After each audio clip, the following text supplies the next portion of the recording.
ಇವತ್ತು chicken liver ಪುಳಿ ಮುಂಚಿ ಮಾಡುವ ಅಂತಿದ್ದೇನೆ. ಇಲ್ಲಿ ಒಂದು ಅರ್ಧ ಕೆಜಿಯಷ್ಟು ಚಿಕನ್ ಲಿವರ್ ಇದೆ. ಅದರಲ್ಲಿ ಕೊಬ್ಬಿನ ಅಂಶ ಎಲ್ಲ ಇರ್ತದೆ ನೋಡಿ, ಅದನ್ನೆಲ್ಲ ಚೆನ್ನಾಗಿ ಕ್ಲೀನ್ ಮಾಡಬೇಕು ಮೊದಲಿಗೆ. ಸೊ ನಾನು ಕ್ಲೀನ್ ಮಾಡ್ತಾ ಇದ್ದೇನೆ. ಅನಂತರ ಚೆನ್ನಾಗಿ ಇದನ್ನು ತೊಳಿಬೇಕು. ಅದು ಚಿಕನ್ ಲಿವರನ್ನು ನೀಟಾಗಿ ತೊಳೆದು ಈ ರೀತಿ ಸಣ್ಣ ಸಣ್ಣದಾಗಿ ತುಂಡು ಮಾಡಿದ್ದೇನೆ. ಇದು ಎಷ್ಟು ಸಣ್ಣ ತುಂಡು ಮಾಡಿದ್ರು ಮತ್ತೆ ಅದು ದೊಡ್ಡ ದೊಡ್ಡದೇ ಇರ್ತದೆ. ಅದಕ್ಕೆ ಈಗ ಇದಕ್ಕೆ ಒಂದು ಅರ್ಧ ಸ್ಪೂನ್ ಅಷ್ಟು ಅರಶಿನ ಹಾಕಿ ಇದನ್ನು ಮಿಕ್ಸ್ ಮಾಡಿ ಇಡುವ. ನೀವು ಬೇಕಾದ್ರೆ ಮ್ಯಾರಿನೇಟ್ ಕೂಡ ಮಾಡಿ ಇಡ್ಬೋದು. ಅರಶಿನ, ಉಪ್ಪು, ಲಿಂಬೆ ಹುಳಿ ಹಾಕಿ ನಾನು ಇದನ್ನು ಜಸ್ಟ್ ಅರಶಿನ ಮಾತ್ರ ಹಾಕಿ ಇಡ್ತಾ ಇದ್ದೇನೆ. ಈಗ ಇದಕ್ಕೆ ಮಸಾಲೆ ರೆಡಿ ಮಾಡುವ. ಚಿಕನ್ ಲಿವರಿಗೆ ಸ್ವಲ್ಪ ಅರಶಿನ ಹಾಕಿಟ್ಟು ಮಸಾಲೆ ರೆಡಿ ಮಾಡುವ. ಮಸಾಲೆಗೆ ಇಲ್ಲಿ ಒಂದು ಬಾಣಲೆ ಇಟ್ಟಿದ್ದೇನೆ. ಅದಕ್ಕೊಂದು 2 ಸ್ಪೂನ್ ಅಷ್ಟು ತೆಂಗಿನೆಣ್ಣೆ. ಆನಂತರ ನಾನಿಲ್ಲಿ 1.5 ಈರುಳ್ಳಿ ಹಾಕಿದ್ದೇನೆ. ಯಾಕೆಂದರೆ ಸ್ವಲ್ಪ ಸಣ್ಣ ಸಣ್ಣ, ದೊಡ್ಡದಾದರೆ 1 ಈರುಳ್ಳಿ ಹಾಕ್ಕೊಳ್ಳಿ. ನಂತರ ಒಂದು 7-8 ಎಸಳು ಬೆಳ್ಳುಳ್ಳಿ, 8-10 ಹಾಕ್ಬೋದು. ಇದರಲ್ಲಿ ಕೆಲವು 1-2 ದೊಡ್ಡದಿತ್ತು, ಹಾಗಾಗಿ ಒಂದು 7-8 ಹಾಕಿದ್ದೇನೆ.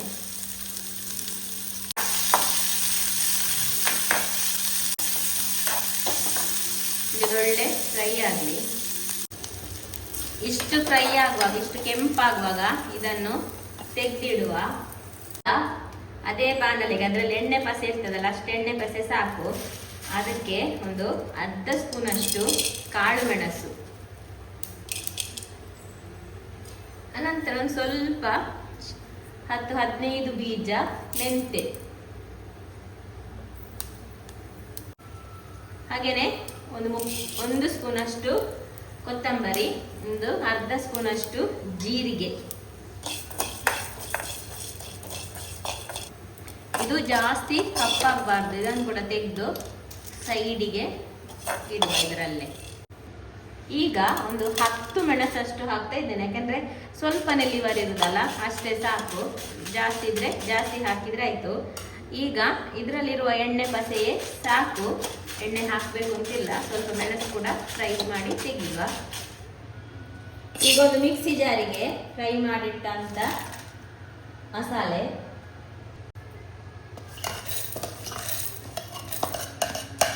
ಈರುಳ್ಳಿ ಮತ್ತು ಬೆಳ್ಳುಳ್ಳಿ ಹಾಕಲಿಕ್ಕೆ ಇಲ್ಲ, ಮಸಾಲೆ ಮಾತ್ರ. ನಂತರ ಒಂದು ಅರ್ಧ ಸ್ಪೂನ್ ಅಷ್ಟು ಅರಶಿನ, ಒಂದು ಸ್ವಲ್ಪ ಹುಳಿ, ಸ್ವಲ್ಪ ನೀರು ಹಾಕೊಂಡು ಗ್ರೈಂಡ್ ಮಾಡುವ. ನೋಡಿ, ಮಸಾಲೆ ಗ್ರೈಂಡ್ ಆದಮೇಲೆ ಇದಕ್ಕೆ ನೀರೆಲ್ಲ ಮೊದಲಿಗೆ ಹಾಕಿ ಗ್ರೈಂಡ್ ಮಾಡಿದ್ದೇನೆ. ಇದು ಗ್ರೈಂಡ್ ಆದಮೇಲೆ ಈ ಈರುಳ್ಳಿ ಮತ್ತು ಬೆಳ್ಳುಳ್ಳಿಯನ್ನು ಹಾಕಲಿಕ್ಕೆ. ಇದು ಹಾಕಿದ ಮೇಲೆ ತುಂಬ ನೈಸ್ ಮಾಡಬಾರ್ದು, ಹಾಗೇನೆ ನೀರು ಕೂಡ ಹಾಕಬಾರ್ದು. ಸ್ವಲ್ಪ ಗ್ರೈಂಡ್ ಆದರೆ ಸಾಕಿತ್ತು. ಮಸಾಲೆ ಗ್ರೈಂಡ್ ಆದ ನಂತರ ಇಲ್ಲೊಂದು ಪಾತ್ರೆ ತಗೊಂಡಿದ್ದೇನೆ. ಅದಕ್ಕೊಂದು 2 ಸ್ಪೂನ್ ಅಷ್ಟು ತುಪ್ಪ ಹಾಕ್ತಿದ್ದೇನೆ. ಎಣ್ಣೆ ಕೂಡ ಹಾಕ್ಬಹುದು. ಲಿವರ್ ಸ್ವಲ್ಪ ಹೀಟ್ ಜಾಸ್ತಿ ಅಂತ ಇಲ್ಲಿ ತುಪ್ಪ ಹಾಕುದು. ನಂತರ ಇಲ್ಲಿ ಒಂದು ಈರುಳ್ಳಿ, ಈ ಅರಶಿನ ಹಾಕಿಟ್ಟ ಚಿಕನ್ ಲಿವರ್ ಅನ್ನು ಒಮ್ಮೆ ನೀರು ಹಾಕಿದನ್ನು ತೊಳಿಬೇಕು, ತೊಳೆದು ತೆಗಿಬೇಕು. ಆವಾಗ ನಿಮಗೆ ಸ್ಮೆಲ್ ಬರೋದಿಲ್ಲ.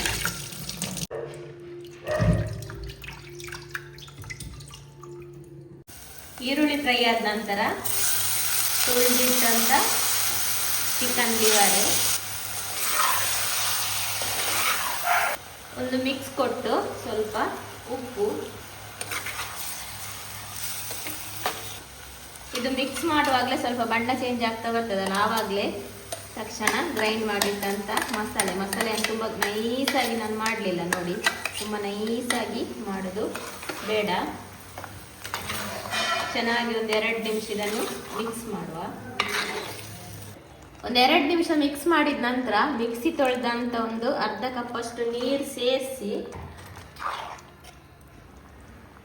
ಮುಚ್ಚಳ ಮುಚ್ಚಿ ಒಂದು 10-15 ನಿಮಿಷ ಇದನ್ನು ಬೇಯಿಸುವ. ಮಸಾಲೆಯಲ್ಲೇ ಈ ಚಿಕನ್ ಲಿವರ್ ಬೇಯಬೇಕು. 10-15 ನಿಮಿಷ ಬೇಯಿಸಿದ್ರೆ ಆದ ಚಿಕನ್ ಲಿವರ್ ಪುಳಿ ಮುಂಚಿ ರೆಡಿ ಆಯಿತು ನೋಡಿ. ಒಳ್ಳೆ ಬೆಂದಿದೆ, ಸಾಕು. ಕೊನೆಗೆ ಸ್ವಲ್ಪ ಕೊತ್ತಂಬರಿ ಸೊಪ್ಪು ಉದುರಿಸಿದ್ರೆ ಇನ್ನೂ ಒಳ್ಳೆ ಪರಿಮಳ, ಫ್ಲೇವರ್ ಇರ್ತದೆ. ಕೊತ್ತಂಬರಿ ಸೊಪ್ಪು ಫ್ಲೇವರ್, ಪರಿಮಳ ಸೂಪರ್ ಆಗ್ತದೆ. ಕೊತ್ತಂಬರಿ ಸೊಪ್ಪು ಹಾಕಿ ಗ್ಯಾಸ್ ಆಫ್ ಮಾಡಿ ಮುಚ್ಚುವ. ನೋಡಿ, ಸ್ವಲ್ಪ ಹೊತ್ತಾದ ನಂತರ ಈ ರೀತಿ ದಪ್ಪ ದಪ್ಪ ಬಿಸಿಯಾಗಿರ್ತದೆ. ನೀವೆಲ್ಲ ಹೇಗೆ ಚಿಕನ್ ಲಿವರ್ ಪುಳಿ ಮುಂಚಿ ಮಾಡ್ತೀರಿ ಅಂತ ಗೊತ್ತಿಲ್ಲ.